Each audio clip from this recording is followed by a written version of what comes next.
Sunday school పరిచర్య చాలా యోగ్యమైన పరిచర్య. చాలాసార్లు చిన్నపిల్లల్ని మనం డిస్పైజ్ చేస్తాం, పిల్లలకు అంత ప్రాధాన్యత ఇవ్వము, పెద్దలకు ఇచ్చే విలువ పిల్లలకి మనం ఇవ్వం. కానీ దేవుని వాక్యంలో బాలుడు నడవవలసిన త్రోవను వానికి నేర్పుము, పెద్దవాడైనప్పుడు దాని నుండి తొలగిపోడని వాక్యంలో ఉంది. సో చిన్నతనం నుండి బిడ్డలను దేవుని కొరకు ప్రభావితం చేస్తే వారి ఆత్మీయ జీవితంలో ఒక స్ట్రాంగ్ ఫౌండేషన్, మంచి పునాది పడుతుంది. కనుక ఇంకొక ప్రాముఖ్యమైన మాట తల్లులు జ్ఞాపకం పెట్టుకోవాలి, మినిస్ట్రీ బిగిన్స్ ఎట్ హోమ్. ఇంటి నుండే పరిచర్య ప్రారంభం అవ్వాలి. కనుక చిన్నతనం నుండే, పసి వయసు నుండే పిల్లలకు దేవుని మాటలు తల్లి నేర్పించాలి. ఆ తర్వాత సండే స్కూల్కు కూడా క్రమం తప్పకుండా మన బిడ్డలను పంపించాలి. ఒకవేళ మీకు అవకాశం ఉంటే మీరు వెళ్ళే సంఘాలలో సండే స్కూల్ పరిచర్యలో మీరు వాడబడండి. ఎందుకంటే it's very very important, very crucial. ఇంకొకటి, పరిచర్యలో వాడబడుటలో ఉండే ఆశీర్వాదం ఏంటంటే బిడ్డలకు బోధించడానికంటే ముందు దేవుడు మనతో మాట్లాడతాడండి. నేను కూడా ఒక సండే స్కూల్ టీచర్గా ఎన్నో సంవత్సరాలు సంఘంలో పరిచర్యలను వాడబడ్డాను ఒక యంగ్స్టర్గా ఉన్నప్పుడు. So I know the blessing. పరిచర్య చేసినప్పుడు కలిగే దీవెన ఏంటంటే వాక్యం రెండంచులు గల వాడి అయిన ఖడ్గం. కాబట్టి పిల్లలకు దేవుని మాటలు నేర్పించాలని మనం ప్రిపేర్ అయ్యేటప్పుడు ముందు మనలను దేవుడు సరిచేస్తాడు, ముందు మనలను దేవుడు స్థిరపరుస్తాడు, ముందు మనము ఆత్మీయంగా బలపడతాము. కనుక మీకు మరి ప్రతి ఒక్కరికి కూడా చిన్న పిల్లలకు చెప్పడం it's not a big thing కదా. దానికి సర్టిఫికేట్ అక్కర్లేదు, పెద్ద చదువు అక్కర్లేదు, ఏం అక్కర్లేదు. ఒకవేళ మీరు వెళ్ళే సంఘాలలో సండే స్కూల్ పరిచర్యలో వాడబడ్డానికి మీకు అవకాశం ఉంటే దాన్ని సద్వినియోగపరచుకోండి. వెళ్ళి మీ సేవకులను కలవండి, మీరు పరిచర్యలో వాడబడండి.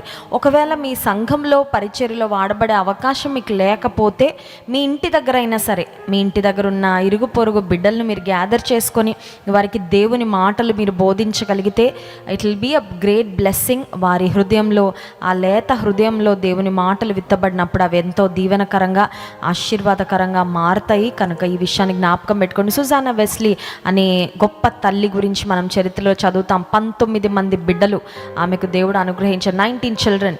మరి 19 మంది బిడ్డలను దేవుడిచ్చిన ఆమె ప్రతి దినము ఆమె డైలీ కమిట్మెంట్ ఏంటంటే 1 గంట తన బిడ్డల కొరకు మోకాళ్ళ మీద గడిపేదంట. యూ కెన్ ఇమాజిన్ ఎంత ఎగ్జాస్ట్ అవుతుందో ఒక తల్లి 19 మంది పిల్లల కొరకు వారి బాగోగులు చూసుకోవాలంటే. ఆమె డ్రైన్ అయిపోతుంది చెప్పాలంటే. అయినప్పటికీ 1 గంట సమయం ప్రతి దినము ఆమె మోకాళ్ళపై గడిపేది. ఇంకొకటి ఏంటంటే ఆమె తీసుకున్న ఒక డెసిషన్, వారంలో ప్రతి చైల్డ్తో 1 గంట సేపు 1-on-1 ఆమె దేవుని మాటలు మాట్లాడేదంటండి. ప్రతి బిడ్డతో వారంలో 1 గంట సేపు, ఏదో ఒక రోజు ఆమెకు సమయం అనుకూలత ఉన్న దాన్ని బట్టి దేవుని మాటలు వారితో డిస్కస్ చేయడము, వారితో దేవుని వాక్యాన్ని పంచుకోవడం, వారికి ఏదైనా సందేహాలు ఉంటే వాటిని క్లారిఫై చేయడం, ఇలా చేస్తూ ఉండేదంట. ఆ తల్లి యొక్క గర్భం నుండి వచ్చిన 2 బిడ్డలు, John Wesley and Charles Wesley అనే 2 కుమారులు ప్రపంచాన్ని దేవుని కొరకు ప్రభావితం చేసి ప్రపంచాన్ని కదిలించారండి. కనుక చిన్న బిడ్డలను దేవునిలోకి నడిపించడం చాలా ఈజీ కూడా. ఎందుకంటే వారి వయసు పెరిగే కొద్దీ వారిలో టీచబిలిటీ అనేది తగ్గిపోతూ ఉంటుంది. మాకు అది తెలుసు, ఇది తెలుసు, మాకేం చెప్పక్కర్లేదు అనే ధోరణి వస్తుంది. కానీ చిన్న వయసులో బిడ్డలు చాలా రిసెప్టివ్గా ఉంటారు, చాలా టీచబుల్గా ఉంటారు. వారికి మనం చెప్పడం చాలా సులువు. లోక మాలిన్యం అంటుకొని లోకంలో పడిపోయి చెడిపోయిన తర్వాత వారిని దేవుని దగ్గరికి నడిపించడం కంటే బాల్యంలోనే దేవుని యందు భయభక్తులు కలిగిన వారిగా మన బిడ్డలను మనం తీర్చిదిద్దగలిగితే, సంఘాలలో సండే స్కూల్లో మరి టీచర్స్గా వాడబడి బిడ్డలను ప్రభు కొరకు ప్రభావితం చేయగలిగితే వారు తొలగిపోరు, లోకంలోకి వెళ్ళిపోరు, చెడిపోరు.